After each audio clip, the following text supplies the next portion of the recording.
Oke, bismillahirrahmanirrahim. Assalamualaikum warahmatullahi wabarakatuh. Ketemu lagi bersama saya Nudi. Dan di video materi kali ini kita akan membahas judul yang sudah saya tulis di papan tulis. Kita akan membahas tentang strategi breakout trading, ya. Mungkin teman-teman di sini udah pernah dengar strategi breakout trading itu seperti apa, atau mungkin ada juga yang masih belum paham seperti apa cara penggunaannya. Di sini kita akan bahas, ya. Nah, untuk strategi breakout trading ini kita nggak jauh beda lagi ya dengan menggunakan teknik yang namanya itu adalah SNR, support dan resisten, ya. Nah, patokannya tetap kita patokannya terhadap support resistennya dulu, teman-teman. Nah, sekarang kita ambil contoh ya. Saya coba gambarkan di sini. Nah, ini adalah resisten, ya. Nah, kemudian di sini ada area support. Nah, kita ambil contoh seperti ini, teman-teman. Nah, di bawah area support tentu ada support berikutnya, ya. Nah, anggap di sini ada yang namanya S2. Oke. Nah, di bawah S2 masih ada support berikutnya lagi, kita tulis sebagai S3. Nah, begitupun dengan resisten. Di atas resisten, kita akan gambarkan, di sini ada R2, dan kita akan menggambarkan lagi, di atas R2 akan ada R3. Nah, kurang lebih seperti ini ya. Nah, cuman kalau di market, biasanya saya tandain area support-support atau resisten-resistennya itu berdasarkan dari harga yang sedang running, ya. Harga yang sedang running kita tandai resisten dan support terdekatnya. Nah, sekarang kita anggap, teman-teman ya, kita anggap harga running itu sedang ada di area antara resisten 1 dengan support 1. Nah, ya, harga running berada di antara resisten 1 dan support 1. Nah, sekarang kita ingin menggunakan strategi breakout trading untuk open posisi, ya. Baik itu entry point maupun exit point-nya, di mana kita akan bahas ya, teman-teman ya. Nah, sekarang gini, prinsip awalnya dulu, yang teman-teman harus pahami itu adalah prinsip awalnya dulu, ya. Ketika harga nyentuh ke support 1, kita anggap support 1 ya, dan dia tembus, maka harga akan mengejar ke support 2, ke support berikutnya, oke? Nah, support 2 misalnya ditembus juga ke bawah, ya kan? Dia akan ngejar ke support 3, dan begitu seterusnya. Sama halnya dengan resisten 1, resisten 2, dan resisten 3. Ketika harga ngejar ke resisten 1, kemudian dia ditembus, ya kan, resisten satunya, maka akan ngejar ke resisten 2. Begitupun resisten 2 tembus, dia akan lanjut ngejar ke resisten 3-nya. Nah, sekarang kita cara menggunakan strategi breakout trading. Nah, untuk menggunakan strategi breakout trading ini, untuk memudahkan teman-teman semua, itu bisa menggunakan pending order yang namanya buy stop atau sell stop ya. Buy stop dan sell stop. Nah, mungkin ini beberapa teman-teman yang jarang pakai pending order, buy stop dan sell stop itu karena tidak menggunakan strategi breakout trading. Nah, kalau teman-teman menggunakan strategi breakout trading, teman-teman bisa menggunakan pending order ini, buy stop dan sell stop, ya.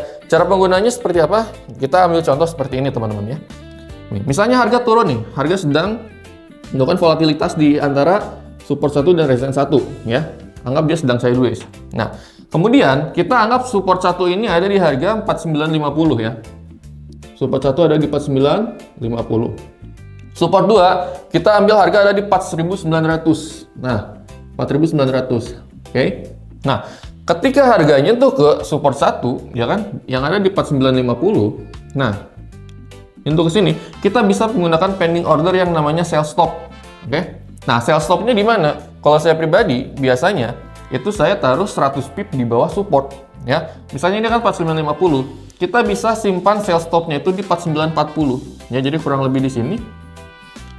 Nah, kita pasang sell stop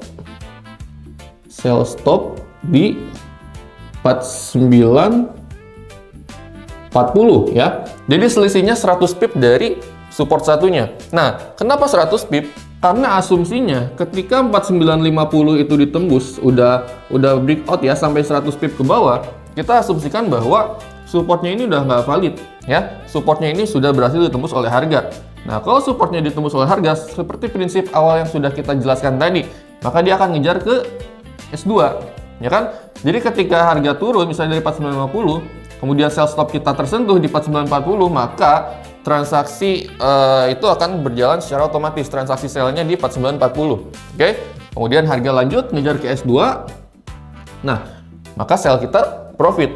Nah, sekarang kita udah tahu nih entry point-nya.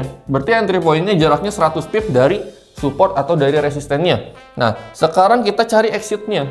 ya. Kita udah tahu entry-nya, kita cari exit-nya. Nah, exit-nya itu bisa berupa TP dan SL, ya. Jadi exit-nya bisa profit, bisa juga loss. Nah, sekarang kita incer dulu untuk batas stop loss-nya, teman-teman ya. Untuk batas stop loss-nya, yang kita ambil sell stop di 49.40 ya. Nah, kita set stop loss-nya itu kita set di atas support 1, ya. Support 1, misalnya di 49.90 lah. Kita ambil 49.90 ya. Untuk stop loss-nya di 49.90. Ini untuk stop loss. Nah, untuk stop loss-nya kita set di 49.90 ini ya. 49.90. Nah, kenapa kita harus set stop loss-nya itu ada di atas support? Nah, ini untuk menghindari seandainya ya ternyata false break. False break itu apa? Jadi ketika goldnya sudah tembus nih support satunya, ya kan sudah tembus support satunya, ternyata sell stop kita juga kesentuh, ternyata harga malah balik lagi ke atas, tembus lagi supportnya, naik lagi, dia ngejar ke R1 misalnya. Nah, itu berarti terjadi yang namanya false break, ya. Nah, sisa terjadi false break, artinya breakout trading kita itu udah invalid, ya, dan kemungkinan itu akan berbalik arah. Nah, kalau sudah seperti itu, di sini SL yang bekerja sebagai pengaman untuk resiko kita supaya tidak terlalu tinggi. Ya, jadi kita batasi di sini di 400 pip berarti ya jaraknya. Nah, kita jaraki stop loss-nya di 400 pip. Oke, itu exit point ketika terjadi loss. Nah, sekarang exit point ketika kita profit. Nah, ketika harga itu turun, ya kan, nyentuh ke support 2, berarti kita ambil sell stop-nya di 49.40. Kalau misalnya kita punya SL di 400 pip minimal, take profit kita di 400 pip juga. Berarti 49.50 kita punya take profit di sell stop-nya di 49.40, berarti kita punya take profit di 49.00. Itu tepat di S2 ya.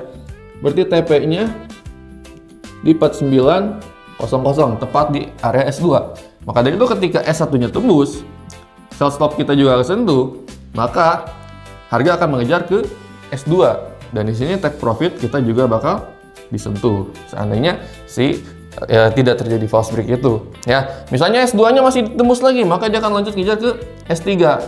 Sell stop lagi bisa apa enggak? Bisa-bisa aja, teman-teman ya. Tapi saran saya, kalau misalnya kita udah take profit 400 pip ya kan, udah take profit 400 pip, itu artinya apa? Target profit harian pun saya yakin itu sudah tercapai walaupun pakai lot yang kecil, teman-teman, seperti itu. Jadi kalau misalnya target profit sudah tercapai, kita nggak perlu entry lagi. Walaupun di sini misalnya ada momen breakout lagi nih, ada momen breakout lagi, apakah kita pasang sell stop lagi di sini? Ya, secara teori ini bisa, tapi secara money management itu nggak bagus, ya. Karena apa? Target harian sudah tercapai, nggak harus kita trading lagi, gitu. Karena di S2 menuju S3 pun itu selalu ada potensi false break, ya, itu akan selalu ada potensi false break. Nah, buat penganalisis false break seperti apa, mungkin kita akan bahas di video materi berikutnya ya. Di sini kita bahas fokus ke breakout tradingnya, seperti itu. Nah, itu yang terjadi jika yang tembus itu support. Nah, misalnya nih, setelah harga volatil misalnya ya, dia terjadi false break misalnya, dia volatil lagi di area support resistennya. Nah, tembuslah R1, ya kan? Tembus R1. Sama, misalnya R1-nya ini ada di harga 5.000 ya misalnya ya. Ada di harga 5.000. Nah, berarti kita mau pasang sell stop untuk melakukan breakout trading. Bukan sell stop tapi buy stop. Kita pasang buy stop untuk memanfaatkan breakout trading, itu kita bisa di 50-10 ya. Nah, di 50-10 ini untuk buy stopnya. Buy stop. Nah, buy stop di 50-10. Nah, dengan harapan ketika breakout R1, maka harga akan lanjut ngejar ke R2. Ya, anggap R2-nya ada di 50-50. R2-nya di 50-50. Nah, maka ketika R1-nya tembus dan ngejar ke R2, akun kita transaksi otomatis transaksi buy di 50-10, ya. Dan dari 50-10 harga lanjut naik ngejar ke R2. Nah, kita bisa take profit di R2-nya, ya. Kita bisa take profit di resisten 2-nya. Nah, di sini. Take profitnya berarti ada di 50-10, take profit di 50-50, kita punya take profit sama di 400 pip juga, teman-teman. Ya. 400 pip. Nah, stop loss-nya di bawah R1. Karena kan tadi kita memanfaatkan breakout R1-nya yang di 5.000, ya. Berarti kita set stop loss itu di bawah R1-nya untuk menghindari false break lagi. Nah, berarti di berapa? Take profit 400 pip, berarti stop loss juga harus di 400 pip minimal, ya. Nah, berarti 50.000 kita punya stop loss-nya di 4960 ya. Di 4960 itu untuk stop loss-nya. Jadi 1:1. Nah, itu untuk menghindari yang namanya false break tadi seandainya R1-nya nggak jadi di breakout.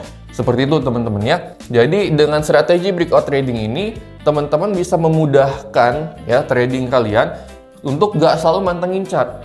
Ya, jadi simpelnya teman-teman tinggal tandai aja R1 di berapa, R2 di berapa, R3 di berapa, S1 berapa, S2 berapa, S3 berapa. Nah, kita udah punya harga-harganya nih. Kita udah punya harga-harganya S1 di 4950, ya kan? S2 di 4900, R1 di 5000, R2 di 5050. Kita udah punya harga-harganya nih misalnya ya. Udah, teman-teman langsung set buy stop sama sell stop aja. Ya kan? Buy stop sama sell stop. Untuk buy stopnya 100 pip di atas resisten 1 dan untuk sell stopnya 100 pip di bawah support 1 ya. Langsung set SLTP masing-masing 400 pip, udah tinggalin aja ya. Tinggalin aja. Teman-teman punya kegiatan lain silahkan lakukan. Punya usaha lain, punya bisnis lain, punya kerjaan lain, silahkan lakukan. Udah set buy stop dan sell stop, tinggalin aja. Akunnya tutup ya. MetaTrader-nya tutup, lanjutkan kegiatan yang lain. Jadi ini trading sangat-sangat nyantai, sangat-sangat tidak memakan waktu, tapi juga sangat-sangat safety teman-teman ya. Jadi strategi breakout trading ini cukup sederhana dan cara penggunanya seperti yang sudah saya jelaskan tadi ya. Untuk entry point-nya udah saya jelaskan dan untuk exit point-nya juga sudah saya jelaskan. Seperti itu teman-teman ya untuk penggunaan strategi breakout tradingnya. Mungkin untuk video materinya cukup teman-temannya untuk menjelaskan dari strategi breakout trading.